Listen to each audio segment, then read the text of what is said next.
पुंडलीकवरदा हरिविठ्ठल श्री ज्ञानदेव तुकाराम दत्तात्रेय जनार्दन स्वामी एकनाथ सद्गुरुनाथ महाराज की जय। माऊली ज्ञानेश्वर महाराज की जय। जगद्गुरु तुकाराम महाराज की जय। समर्थ आडकोजी महाराज की जय। तपोमूर्ती संत गाडगे महाराज की जय। राष्ट्रसंत तुकडोजी महाराज की जय। ऋषिवर्य घुसरकर महाराज की जय। सब साधु संतन की जय। भारत माता की जय। ओम नमस्ते अद्वितीयाय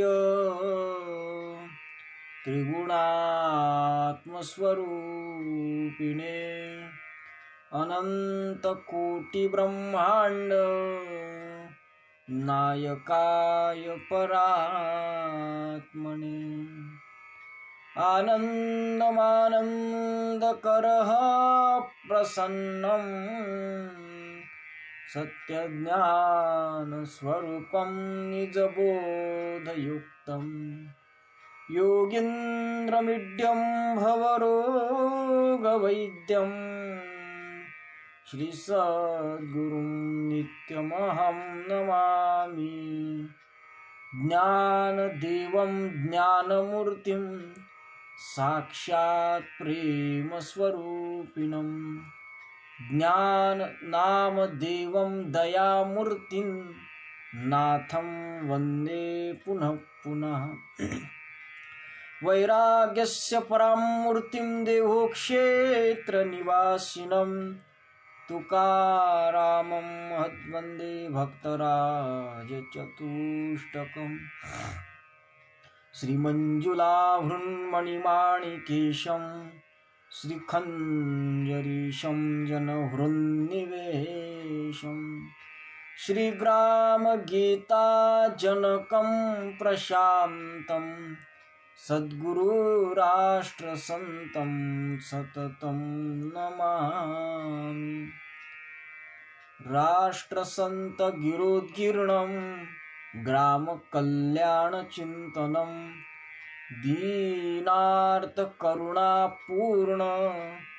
ग्रामगीतामृतं महत् शास्त्रसिद्धान्तानुगतं गुरुवाक्येषु सम्मतं स्वानुभूतिप्रमाणं च ग्रामगीतामृतं महत्।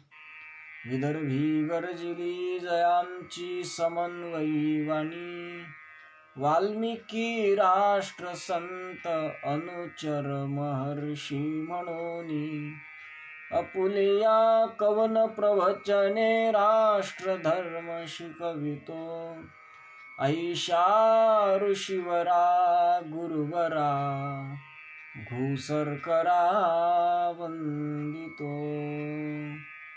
सद्गुरुनाथ महाराज की जय। छोटे न हो हम बुद्धि से, हो विश्वमय से ईशमय, हो प्रेममय और ज्ञानमय, जगदेवमय जगदीशमय। हर इंद्रियों पर ताप कर हम वीर हो, अति धीर हो, उज्ज्वल रहे सर से सदा, निज धर्म रथ खंबीर हो। सद्गुरुनाथ महाराज की जय। परम पूजनीय श्री गुरुदेव विश्व माऊली ज्ञानेश्वर महाराज, जगद्गुरु तुकाराम महाराज, तपोमूर्ती संत गाडगे बाबा, ब्रह्मलीन वंदनीय राष्ट्रसंत श्री तुकडोजी महाराज आदी करून सकल संत सज्जन, तद्वतच सर्व सद्भाविक सज्जनांच्या पायाशी नतमस्तक होऊन अष्टश्लोकी भागवताच्या आणि या 32व्या चिंतनाकडे आपण वळत आहोत. 3ऱ्या श्लोकाचा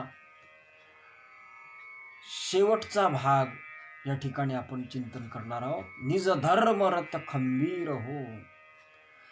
आणि त्या निज धर्म रत खंबीर हो या प्रार्थनाष्टकातील ओळीचं आपण चिंतन करणार आहोत. कालपर्यंत आपण पाहिलं की आपण मनोजयी धीर वीर अशा पद्धतीचे असलं पाहिजे.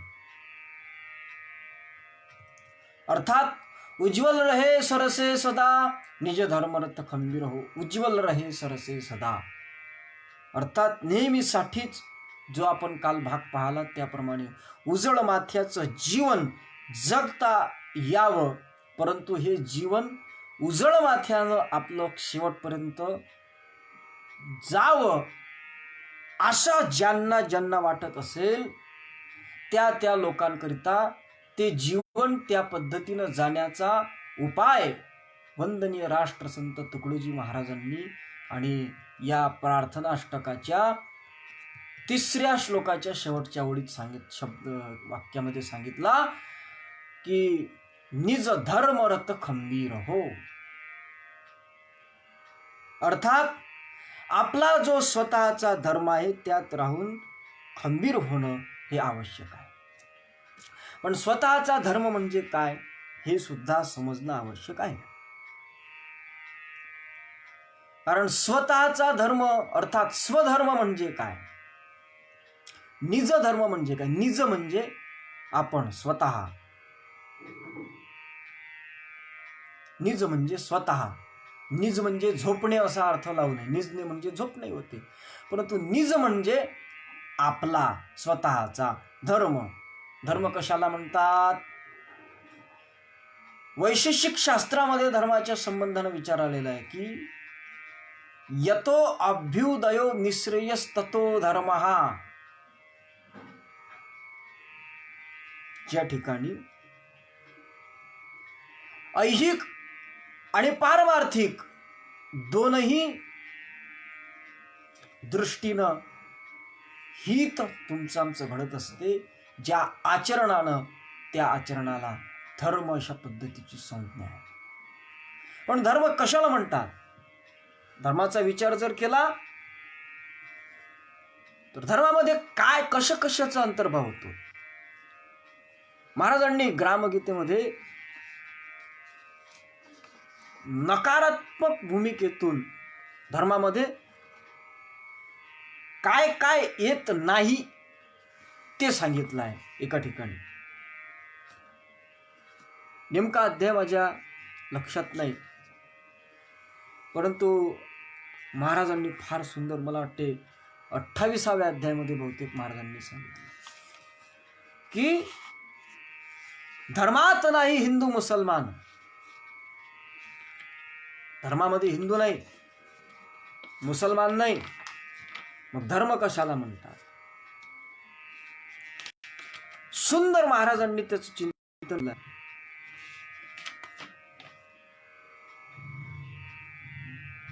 धर्मात नाही हिंदू मुसलमान, धर्मात नाही जैन ख्रिश्चन, धर्मात नाही काय, धर्मात नाही हिंदू मुसलमान, धर्मात नाही पारसी ख्रिश्चन, धर्मात नाही जैन शीख जैन पाहता मुळी. कारण धर्मामध्ये मुसलमान नाही, जैन नाही, ख्रिश्चन नाही. धर्मामध्ये काय आहे तर धर्मामध्ये आहे सत्य, न्याय, प्रेम, या गोष्टी धर्मामध्ये. धर्म हिंदू मुसलमान हे धर्म नाही. आपण मागच्या प्रवचनामध्ये एका पाहिलं होतं. पण झालं काय, लोक धर्माची व्याख्याच विसरले, धर्मे हिंदू मुसलमान झाले, मूळचे मानवपणही हरविले, तयांनी आपुले, अशी परिस्थिती निर्माण झाली. म्हणून धर्मामध्ये हिंदू नाही, धर्मामध्ये मुसलमान नाही, धर्मामध्ये ख्रिश्चन नाही. धर्मामध्ये काय आहे? धर्मामध्ये आहे सुव्यवस्था, धर्मामध्ये आहे न्याय नीती. धर्मात आहे सुव्यवस्था, शांती, बुद्धी, न्यायप्रियता अहिंसेने समजाविता होतो धर्म श्रेष्ठ ऐसा. अर्थात धर्म, जी सुव्यवस्था ज्या ज्या धारणेला होत असेल ती धारणा म्हणजे धर्म आहे. ज्या धारणेच्या माध्यमातून, ज्या आचरणाच्या माध्यमातून शांती प्राप्त होते अशा पद्धतीचं आचरण करण्याची नीती नियम म्हणजे धर्म आहे. ज्याच्या माध्यमातून तुमच्या बुद्धीचा विकास होतोय त्याला धर्म अशा पद्धतीचं म्हटलं जाते. न्याय निष्ठुरता तुमच्या ठिकाणी असणे याला धर्मपरायण असणे अशा पद्धतीचं म्हटलं जाते. अहिंसेचं जीवन, अर्थात अहिंसेची व्याख्या काय आहे? ज्ञानेश्वर महाराजांनी ज्ञानेश्वरीमध्ये अहिंसेची सुंदर व्याख्या केली आहे. तरी शरीर जे आहे आपलं, वाणी आहे, शरीर वाचा मानसे जगाची या सुखोद्देशे रहाटणे ऐसे अहिंसे स्वरूप जाण. जगाच्या हिताकरिता वा सर्व लोकांच्या हिताकरिता आपल्या तन मन अर्पण करणे, आपली वाणी सुद्धा त्याच पद्धतीने अर्पण करणे समाजाकरिता, त्याला म्हणतात धर्म. स्वधर्मामध्ये हिंदू धर्म येत नाही, मुसलमान धर्म येत नाही, बुद्ध धर्म येत नाही. परंतु काय झालाय, काही लोकांनी असा भ्रम पसरवलेला आहे. श्रीमद भगवद्गीतेमध्ये 3ऱ्या अध्यायामधला जो 35व्या क्रमांकाचा आणि श्लोक आहे की श्रेयान् स्वधर्मो विगुणः परधर्मात् स्वनुष्ठितात् स्वधर्मे निधनं श्रेयः परधर्मो भयावह. हा जो श्लोक सांगितला, या श्लोकाचा विपरीत अर्थ काढून समाजामध्ये दुही निर्माण केली आहे, भांडणं माजवलेली आहेत. परंतु स्वधर्म कशाला म्हणतात? महाराजांनी स्पष्ट सांगितलं की तुम्ही जे ह्या वाद निर्माण केलेला आहे की स्वधर्म म्हणजे आपला हिंदू, ख्रिश्चन, मुस्लिम, जैन अशा पद्धतीचे धर्म आहेत. महाराजांनी सांगितलंय की 29वा अध्याय ग्रामगीतेचा, त्याच्यामध्ये श्रोत्यांनी शंका निर्माण केली आहे की श्रोती शंका विचारली, आपण स्वधर्मी समानता केली, परंतु परधर्म भयावह बोलिली. गीतेने स्वधर्मी मरण्यातही श्रेय, परी परधर्मी आहे भय. मग सर्व धर्मांचा समन्वय करिता कैसा. त्यावर महाराजांनी फार सुंदर उत्तर दिलं. ऐका ग्रंथीचा दाखला, परधर्म भयावह जरी ठरला, तरी त्याचा अर्थ पाहिजे जाणला. श्रोतियांनी त्याचा अर्थ जाणला पाहिजे. त्याचा अर्थ काय आहे? भिन्न धर्मांचा जन्मही नव्हता. एका वाक्यात त्या अज्ञानी लोकांच्या मताचं खंडन राष्ट्रसंत तुकडोजी महाराजांनी केलं आहे की गीतेच्या काळामध्ये भिन्न धर्मांचा जन्मही नव्हता, मग परधर्म का सांगे गीता. तेथे कर्तव्याचीच भिन्नता, धर्म ऐसे त्या नाव. अर्थात ज्या काळामध्ये गीतेनं हा श्लोक सांगितलाय भगवान गोपाल कृष्णाने, त्या गीतेश्वर भगवान कृष्णाच्या काळामध्ये अन्य कुठल्या धर्माचाही सुद्धा अशा पद्धतीचा जन्मही नव्हता. मग परधर्म गीतेनं कशावरून सांगितला असेल? हा हिंदू मुसलमान अशा पद्धतीचा. अर्थातच त्या ठिकाणी हिंदू, मुसलमान, ख्रिश्चन आदी धर्मांच्या संबंधानं स्वधर्म परधर्माचा विचार अशा पद्धतीचा आलेला नाही. मग कोणता विचार आलेला आहे? तर धर्माच्या ज्या व्याख्या मी मगाशी बोलून गेलो, यतो अभ्युदयो निःश्रेयस्ततो धर्मः, वैशेषिक शास्त्राची व्याख्या, किंवा महाराजांनी फार सोप्या भाषेमध्ये धर्माची व्याख्या सांगितलेली आहे की प्रत्येकाचे कर्तव्य चोख, धर्म ऐसे त्या नाव, त्याच्याही पेक्षा मानव हेची आपुले नाम, स्वधर्म म्हणजे मानव धर्म. आपण जर मानव आहोत तर आपला मानवाचा धर्म, मानवता, माणुसकी हाच आपला धर्म आहे. आणि मानवता अर्थात सर्व मानवांना जो बाधक ठरू शकत नाही, साधक ठरतो, तोच खरा धर्म आहे. आमच्या साधू संतांनी सुद्धा धर्माच्या संबंधानं विष्णुमय जग हाच स्वधर्म, ऐसे ऐसे संती कथिले वर्म, अर्थात स्वधर्म म्हणजे कशाला म्हणतात तर विष्णुमय जग वैष्णवांचा धर्म हा सुद्धा एक स्वधर्मच आहे, की या जगामध्ये सर्वत्र एकच तत्व आहे, ते आम्ही, हे विश्व आम्ही नटलो सहसा, या न्यायानं आम्ही सर्व एक आहोत, हाच खरा आमचा धर्म आहे. महानुभाव धर्माचे संस्थापक चक्रधर स्वामी, त्यांचा आचारस्थळ नामक जे प्रकरण आहे त्यांच्या ग्रंथामध्ये, त्याच्यामध्ये चक्रधर स्वामींनी सुद्धा धर्माच्या स्वधर्माच्या संबंधाने जो विचार मांडलेला आहे तो हाच आहे की जीवाचा स्वधर्म गुरुधर्म, वेगळा जीवाशी काही धर्म असे. चक्रधर स्वामी म्हणतात जीवाचा स्वधर्म जर कोणता असेल तर गुरुधर्म, अर्थात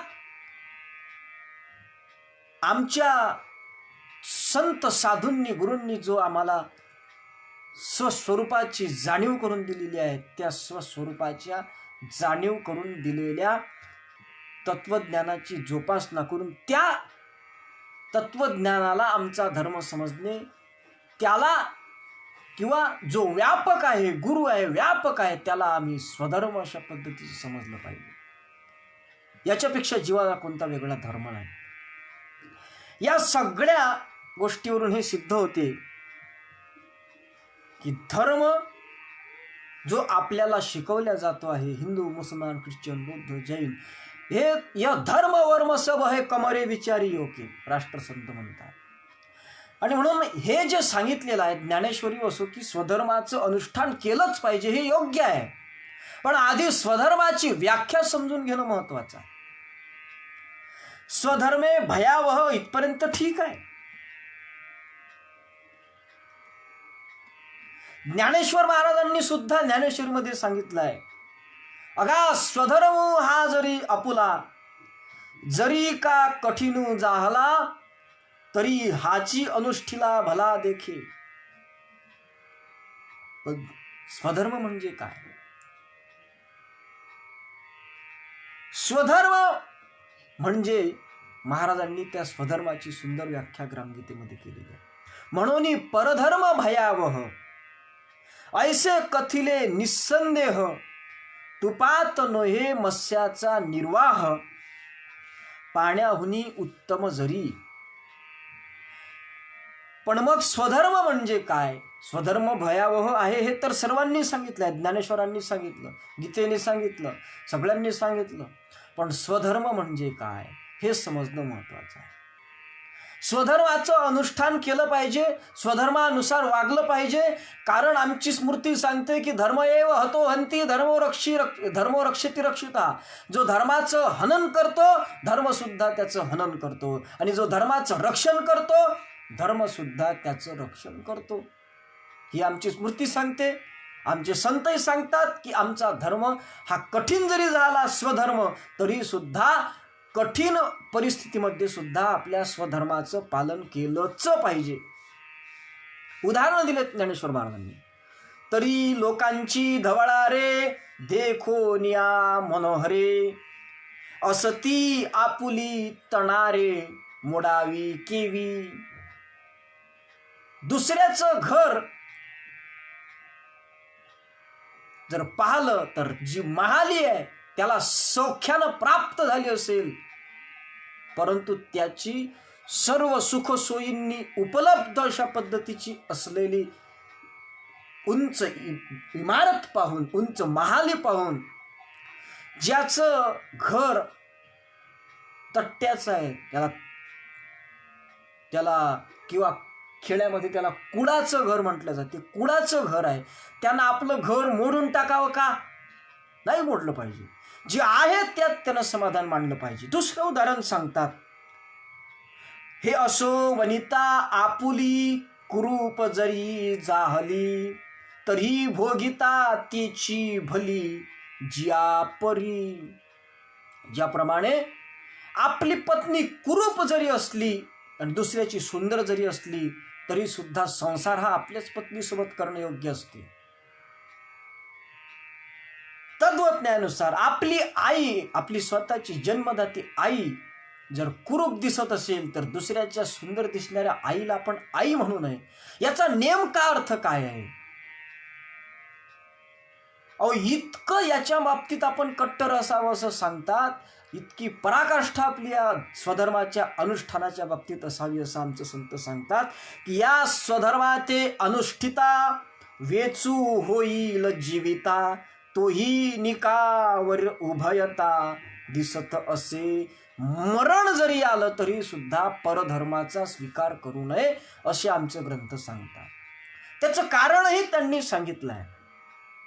त्याचं कारणही सांगितलं, अगा पाण्याहुनी बहुवे तुपी गुण कीर आहे, परी मिना काय होय असणे तेथ.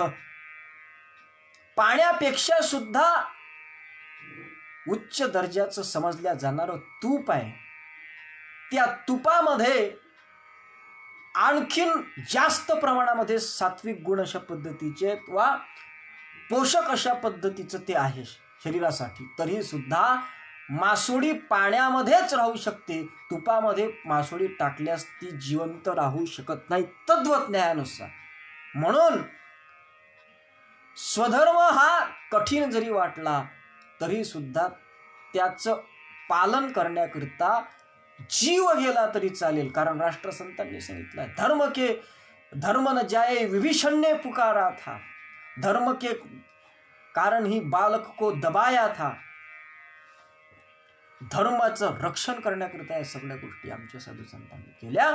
पण परधर्म भयावह, महाराजांनी सुद्धा तोच या ठिकाणी दृष्टांत वापरला जो ज्ञानेश्वर महाराजांनी वापरला, की तुपात नोहे मत्स्याचा निर्वाह, पाण्याहुनी उत्तम जरी. पण स्वधर्म म्हणजे काय आणि परधर्म म्हणजे काय याचं चिंतन होणं महत्वाचं आहे. स्वधर्म म्हणजे नेमकं काय याच्या संबंधात तुकडोजी महाराजांची व्याख्या सांगण्याच्या अगोदर मी नाथ महाराजांची व्याख्या सांगतो. शांती ब्रह्म एकनाथ महाराज म्हणतात की सर्व आश्रम सर्व वर्ण त्यासी हा स्वधर्म, सांडोनी विकल्पाचे भान, माझे भजन करावे. एकनाथ महाराज सांगतात, विकल्पाचं भान सोडावं. अर्थात विकल्प हे इंद्रिय दृष्टीतून आहेत, मनाच्या कक्षेतून आहेत. त्याला सोडावं, त्याचा त्याग करावा आणि निर्विकार परमात्म तत्वाकडे आपली वृत्ती वळवावी. त्याला स्वधर्म अशा पद्धतीचं म्हणतात. आणि सांडोनी विकल्पाचे भान, अर्थात देहबुद्धी सांडून द्यावी, त्याला म्हणतात परधर्म. कारण हे जो देह आहे, देह हा पाचाचा आणला उसना, हा उसना आणलाय, हा पंचमहाभूतांचा आहे, आपला नाही. अर्थात देहाच्या संबंधानं जे जे काही विकारी धर्म असतील ते परधर्माचे आहेत, ते परधर्म आहेत. आणि स्व म्हणजे कोण, तर स्वधर्म म्हणजे आत्मधर्म, आत्म्याचा स्वभाव सत्य ज्ञान प्रेम, यासाठी करणे जीवनाचा होम, श्रेयस्कर हे सर्वा. स्वधर्म म्हणजे काय, तर स्वधर्म म्हणजे आत्मधर्म. आणि तो आत्मधर्म जोपासण्याकरिता, सांभाळून ठेवण्याकरिता आत्म्याचा धर्म काय आहे, आत्म्याचा धर्म आहे सत्य ज्ञान आणि प्रेम. सोपी भाषेत त्यालाच वेदांताच्या भाषेमध्ये सत्य ज्ञान आणि प्रेम याला वेदांताच्या भाषेमध्ये सच्चित आनंद अशा पद्धतीचं म्हणतात. आत्म्याचा स्वभाव हा सच्चित आनंद आहे. त्यालाच अगदी सोप्या भाषेत महाराजांनी सांगितलं की सत्य ज्ञान प्रेम. आणि ते सत्य, ज्ञान आणि प्रेम याची जोपासना करण्याकरता स्वतःच्या देहाचा त्याग करण्याची सुद्धा वेळ आली तर ती आपल्याकरता श्रेयस्कर अर्थात कल्याणकारी ठरते. आणि त्याच्या विरुद्ध परधर्माची व्याख्या करत असताना वंदनीय महाराजांनी सांगितलं की असत्य, अज्ञान, भेद, वैर, अन्याय, अत्याचार, दुरावह हा अनात्म धर्म दुःख कर, परधर्म हा भयावह. आत्मवश ते सुख, परवश परतंत्र ते दुःख, ऐसेही धर्मग्रंथी अनेक कथिले थोरांनी. आणि त्यापेक्षा स्पष्ट सांगतात, जसं नाथ महाराजांनी सांगितलंय, सांडोनी विकल्पाचे भान अर्थात विकाराचं भान सोडावं नाथ महाराज सांगतात. आणि तोच भाव राष्ट्रसंत तुकडोजी महाराजांच्या ग्रामगीतेतून दिसतो की परधर्म म्हणजे विकारांधता, स्वधर्म म्हणजे न्यायसिद्धता, हे समजण्याचे तत्व हाता दिले तयांनी. आणि म्हणून आपुला म्हणून हृदय धरावा, परका म्हणून दूर लोटावा, ऐसा ऋषीमुनींचा गवगवा कोठेच नाही, हा ग्रामगीतेचा सिद्धांत आहे. आणि म्हणून अशा पद्धतीनं स्वस्वरूपाच्या संबंधानं सत्य, ज्ञान आणि प्रेम यांना कुठल्याही प्रकारचं बाधा न येऊ देता ते अबाधित ठेवून विश्वाला सुखी करण्याकरिता आपल्याकडून जे जे काही कर्म घडेल, सत्कार्य घडेल, ते आपल्या प्रकृती भेदानं जे जे आपल्या गुरूंनी दिलेल्या बोधानुसार आपल्याकडून सत्कार्य घडत असेल त्याला अंगीकारणे आणि त्याची जोपासना करणे आणि त्याच मार्गाने मार्गोत्क्रमण करणे, यालाच खऱ्या अर्थानं स्वधर्म अर्थात त्यालाच स्वधर्म अर्थात निज धर्म अशा पद्धतीचं म्हणतात. याला निज धर्म अशी संज्ञा प्राप्त होत असते. आणि म्हणून उचित अनुचित जाणे धर्म नीती, दृढ भाव शक्ती मानवतो. उचित काय आहे, अनुचित काय आहे, योग्य काय, अयोग्य काय आहे, याचा विचार ज्याच्यामध्ये केला जात असतो त्याला धर्म नीती अशा पद्धतीचं म्हटलं जाते. आणि ती दृढ ज्याच्या अंतःकरणामध्ये असेल त्यालाच खऱ्या अर्थानं आणि मानव अशा पद्धतीचं म्हणण्याची व्यवस्था आमच्या धर्मशास्त्रांनी केलेली आहे. म्हणून जगाला प्रेम अर्पावे, खरा तो एकच धर्म, ज्यांची आज 17वी पुण्यतिथी बहुतेक आहे, आमचे पूज्य साने गुरुजी, त्यांनी जगाला प्रेम अर्पावे असा संदेश दिलेला आहे. आणि म्हणून सत्यनीती हाची मानवांचा धर्म, बाकीचे अधर्म. ज्योती म्हणे महात्मा ज्योतिराव फुलेंनी सुद्धा हाच धर्म सांगितला. कशाला धर्म म्हणतात तर सत्य नीती हाची मानवाचा धर्म. बाकीचे जे असतील ते अधर्म आहेत, बाकीचे अधर्म ज्योती म्हणे. आणि म्हणून जगाचे उद्दिष्ट आहे सत्य, त्याकडे जनास करावे प्रवृत्त, हे प्रत्येक धार्मिकाचं कर्तव्य ठरते. आणि म्हणून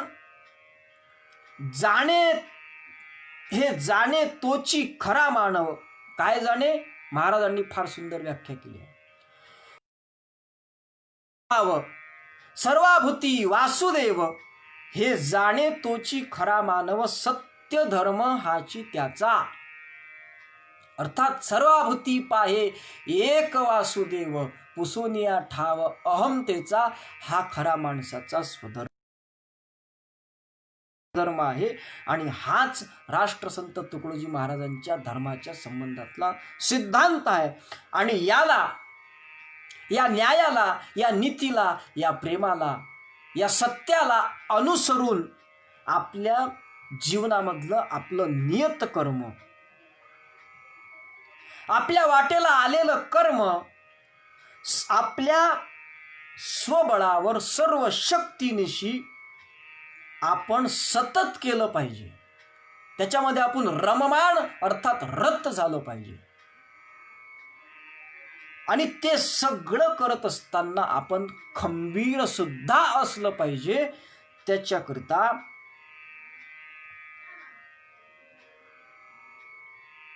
स्वधर्माचं अनुष्ठान करावं. पण हे करत असताना स्वतःच्या धर्मामध्ये इतकं रत व्हावं की कुठल्याही प्रकारच्या प्रलोभनाला, कुठल्याही प्रकारच्या मोहाला किंवा कोण विरोध जरी केला तरी त्याचंही सुद्धा आपण भान ठेवू नये. अर्थात कुणाच्या प्रलोभनामध्ये भाळून जाऊन आपल्या स्वधर्माचं अनुष्ठान गमावू नये. आपला स्वधर्म आहे, त्या स्वधर्माचंच पालन आपण केलं पाहिजे. आत्मधर्माचं पालन केलं पाहिजे. शरीराच्या सुखोपभोगाच्या संबंधात जर आपल्याला कदाचित कुणी काही प्रलोभन देत असेल तर त्याच्यामध्ये वाहून जाऊ नये. बरेच साधू विरक्त आहेत. पूज्य सुदामदादा सावरकरांनी त्या रहस्यामृतामध्ये त्यांचं वर्णन केलं. खडावा सोडल्या पण चढावामध्ये अडकलेत ना. त्यांच्या गाड्या पहा, त्यांच्या घोड्या पहा, त्यांच्या झोपण्याची व्यवस्था पहा. जीव साधू झाला म्हणून काय झालं? साधूचाही जीव आहे आणि सामान्य जीवाचाही जीव आहे. साधूनही सामान्य जीवासारखं वर्तन करावं आणि सामान्य जीवानंही सुद्धा ज्या पद्धतीचं वर्तन करतोय त्या पद्धतीनं जर साधू वागला तर काय फरक पडतो? त्याची श्रेष्ठता आहे, नाही यात शंका नाही. परंतु आपल्यासारखे सगळे जीव आहेत असं समजून त्यानं वागावं. त्यांना आपल्याला श्रेष्ठ समजू नये. त्यानं कुठल्याही लोकांनी जर तुम्हाला पूज्यता देत असतील तर त्यात सुद्धा वाहून जाऊ नये. ती त्या साधूची सुद्धा परधर्मता आहे. म्हणून स्वधर्मामध्ये राहावं. प्रलोभनामध्ये त्यानं धर्मनिष्ठ माणसानं वाहून जाऊ नये. कुठल्या प्रकारच्या मोहात त्यानं पडू नये. बरेच साधू आम्ही पाहतो लोकांच्या मोहात पडतात. लोकेशना, वित्तेशना, दारेशना. काहींना दारेशना नसते पण वित्तेशना असते, पैसे आले पाहिजे. काहींना दारेशना वित्तेशना नसते पण लोकेशना असते. लोक माझ्याजवळ असले पाहिजे, लोकांनी माझी वाहवा केली पाहिजे, लोकांनी मला केली पाहिजे असं नाही पण लोक माझी वाहवा करतात, लोक मला असं असं श्रेष्ठ समजतात. याच्यात सुद्धा वाहून गेलेले कितीतरी साधू आहेत. त्यांना सावधान. त्याच्यामध्ये सुद्धा वाहून जाऊ नये. कुठल्याही प्रकारच्या मोहात वाहून जाऊ नये. आणि या सगळ्या नीतिनियमांचं, सत्याचं, प्रेमाचं पालन करण्याकरिता खंबीर असणं आवश्यक आहे. कारण बरेच असे प्रसंग येत असतात की त्यावेळेस आपण बरेच साधू सुद्धा आपल्या शिष्यांच्या चुकांवरती पांघरून घालण्याकरता चोपडे धंदे करतात. असे जे कोणी साधू असतील ते स्वधर्मात खंबीर नाही आहेत. खंबीरता असली पाहिजे, न्यायनिष्ठुरता असली पाहिजे. हा महत्वाचा भाग आहे. त्याला म्हणतात निज धर्मरत खंबीर हो. पाहत तुम्ही ऐतिहासिक दृष्टीनं चिंतन करून पहा. इतिहासामध्ये कितीतरी तुम्हाला अशा घटना दिसून येतील की त्या घटनेच्या वेळी ज्यांना आपण धर्मशील अशा पद्धतीचं म्हणून ओळखतो त्या लोकांनी आपला धर्म, आपले नीती नियम, आपली न्यायनिष्ठुरता, आपली सत्यनिष्ठा, ध्येयनिष्ठा मरणप्राय संकट आल्यावरही सुद्धा गमावली नाही. पहा तुम्ही इतिहासामध्ये जटायू रामायणामध्ये प्रसिद्ध आहे. मला कधी कधी नवल वाटते. जटायू नावाच्या एका पक्षाला असं वाटते की आपण एका सीतेची अब्रू वाचवली पाहिजे. आणि अशी कितीतरी त्या जटायूपेक्षा महाकाय अशा पद्धतीचे दिसणारे नराधम आहेत की त्यांच्या समोर कुठं स्त्रीची छेडखानी होते, कुठं स्त्रीवरचे अत्याचार, बलात्कार होते. त्यावेळेस हे नुसतं बघ्याची भूमिका घेत असतात. आश्चर्याची बाब. आणि म्हणून जटायू किती लहान पण त्यानं प्रबल असणाऱ्या रावणाचा,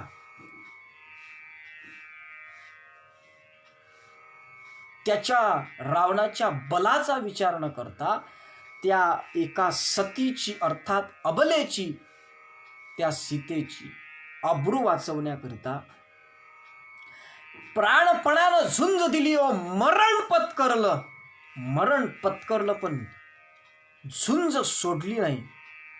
याला म्हणतात निज धर्मरत खंबीर हो.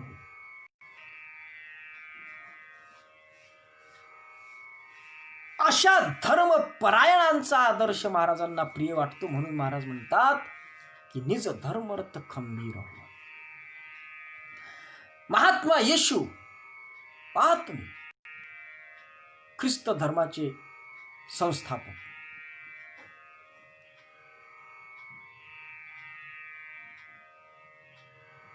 कलंकित महिला जी होती, त्या कलंकित महिलेला सुद्धा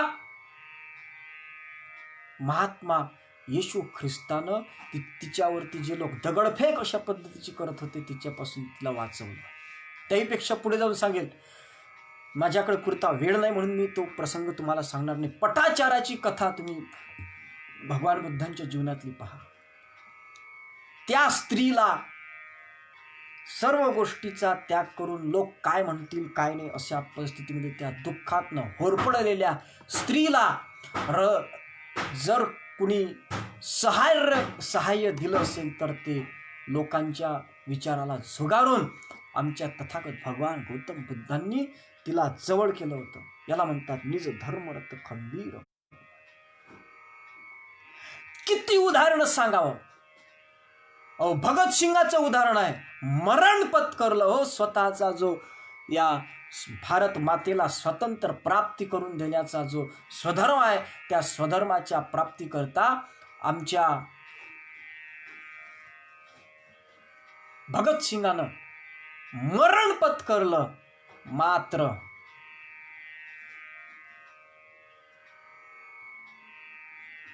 मात्र आमच्या भगतसिंगानं माघार घेतली नाही. याला म्हणतात निज धर्मरथ खंबीर.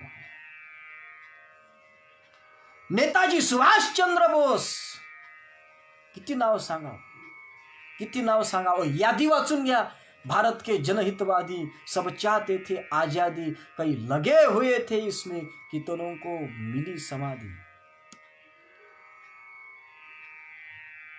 भगत सिंह तो चढ़ा सूली पर, साथी बटुकेश्वर था.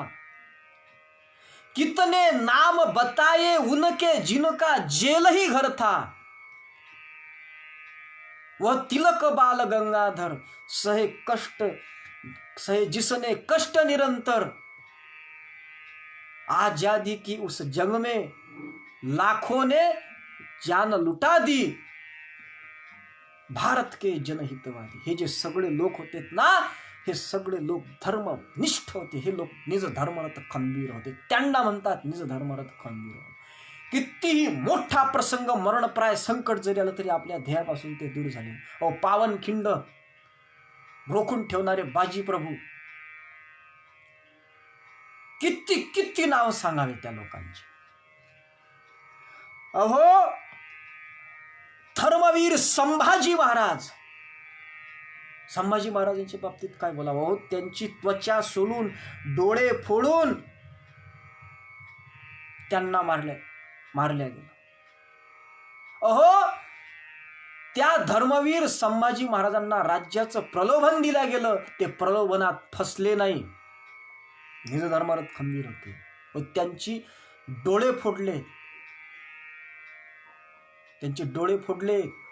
त्यांची त्वचा सोलून काढली. पण एवढं सगळं केल्यानंतरही सुद्धा धर्मवीर संभाजी महाराजांनी माघार घेतली नाही. याला म्हणतात खऱ्या अर्थानं निज धर्मरथ खंबीर हो. न जातु कामान्न भयान्न लोभा, धर्म त्यजेत जीवितस्यपि हतो.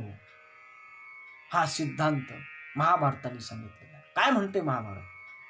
कामना, भय, लोभ आणि जिवंत असलेल्यांची आशा असल्या कोणत्याही कारणासाठी आपलं नियोजित कर्तव्य न सोडणारा संभाजी जो आहे,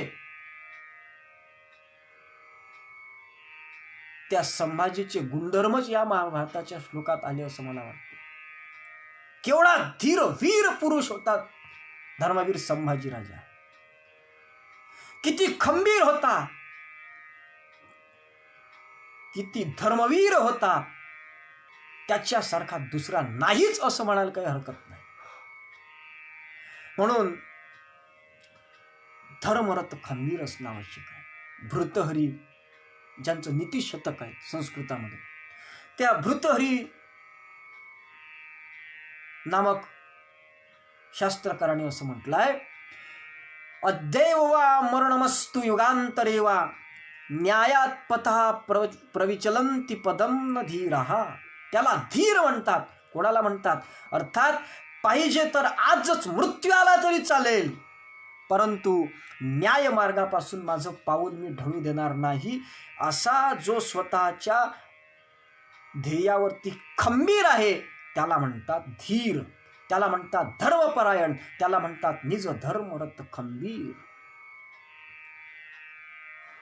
देह जाहो अथवा राहो पांडुरंगी दृढ भाव, याला म्हणतात स्वधर्म, याला म्हणतात स्वधर्मारत असणे. आणि म्हणून धर्म कशाला म्हणतात? तर धर्म म्हणतात माणुसकीला. अर्थात न्याय, सत्य, प्रेम ह्या सगळ्या गोष्टीचा अंतर्भाव माणुसकीमध्ये होतो आहे. सत्य आहे, न्याय आहे, प्रेम आहे, या सगळ्या गोष्टींचा अंतर्भाव माणुसकीमध्ये होत असल्यामुळे धर्म माणुसकीशी म्हणती, माणुसकी न्यायावरी शोधती, आणि ज्या न्यायावरून माणुसकी शोधल्या जाते तो न्याय सर्वांच्याही प्रती सारखा असतो सर्वदा. रामगीतेने व्याख्या केली. या वचनानुसार खरा जो न्याय आहे, सत्य न्याय निष्ठुरत्व जे आहे त्यालाच खऱ्या अर्थानं धर्म अशी संज्ञा आहे. एखादा दोषी आहे, एखादा दोषी आहे, एखादा गुन्हेगार आहे, त्या गुन्हेगाराच्या हत्येबद्दल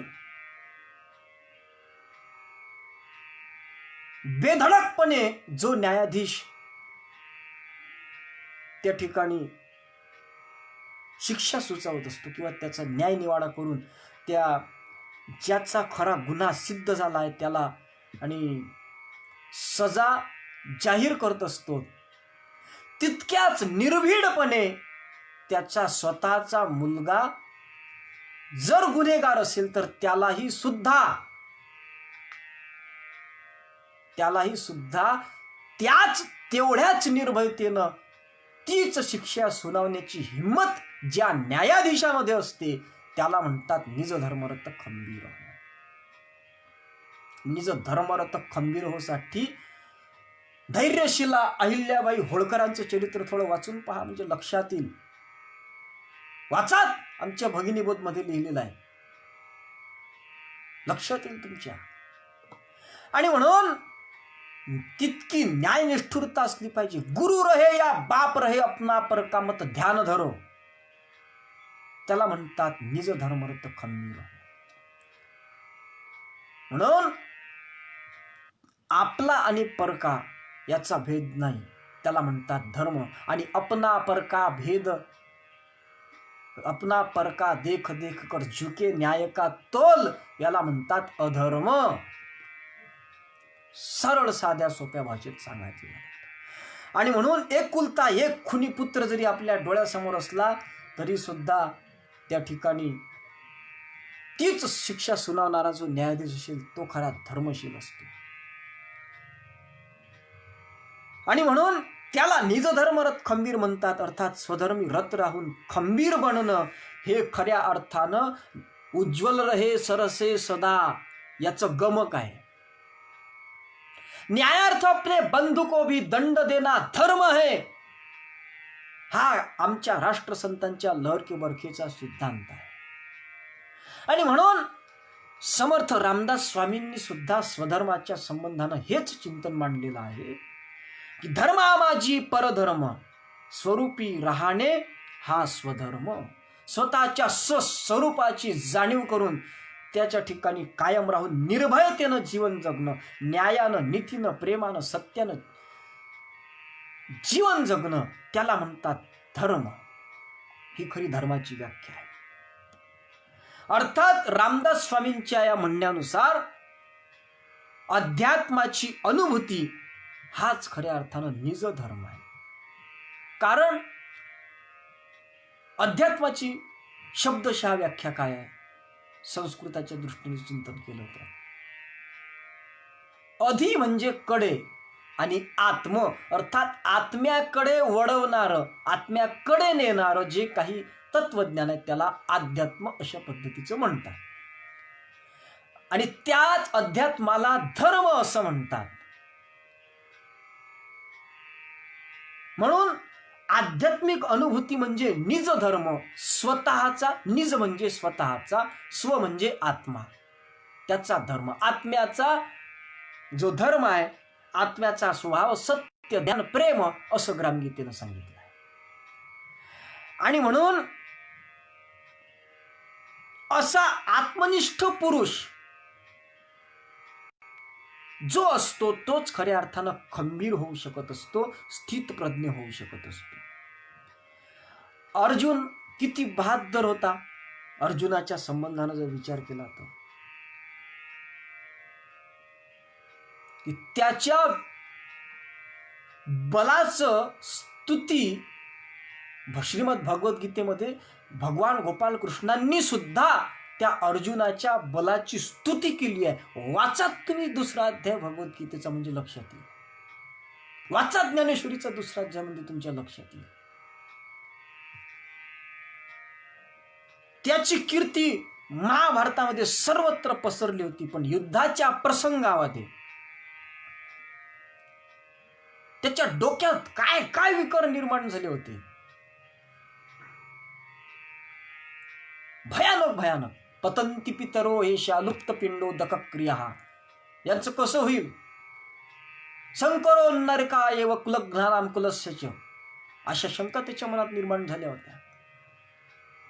आणि इतक्या शंका निर्माण झाल्या आणि इतकं विचाराचं काळू वाजलं होतं की विचारता सोय नाही. ज्यावेळेस त्यानं पाहिलं की सगळे आपले नातेवाईक दिसून राहिले त्यावेळी तो म्हणे अवधारी देवा म्या पाहिला हा मेळावा तव गोत्र वर्गू आघवा देखिला येथ. ज्यावेळेस अर्जुनानं पाहिलं आपले सगळे नातेवाईक आपलेच गुरु आपले चुलत भाऊ आपलेच सर्व लोक या ठिकाणी उपस्थित आहे आणि यांना मला मारायचं आहे हे ज्यावेळेस अर्जुनानं पाहिलं त्यावेळेस त्याच्या हातचा गांडीव गळून पडला. भांबावला तो अर्जुन. नाना मोह कर्दमी फसला. त्याची अवस्था अशी झाली की त्यानं देवाच्या समोर गांडीव टाकून दिला आणि देवाला सांगायला लागला की त्रैलोक्यचे अनकडीत राज्य जरी होईल प्राप्त तरी हे अनुचित नाचरे मी.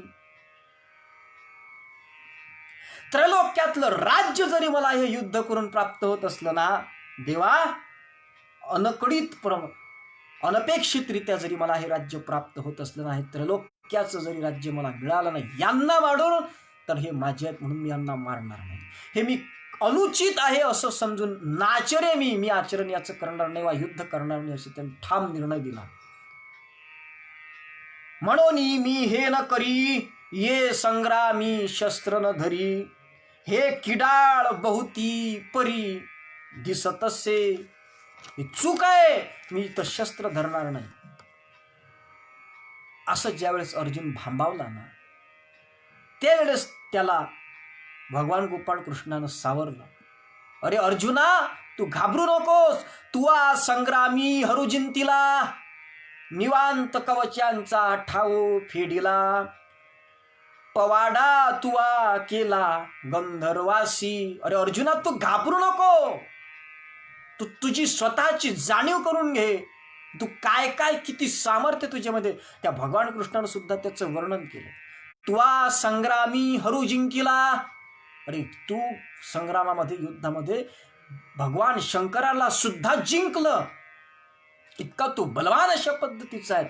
त्याही पुढे जाऊन निवांत कवचांचा ठाव फेडिला अर्थात 3.5 कोटी निवांत कवच जे होते त्यांना सुद्धा पराभूत अशा पद्धतीचं केलं.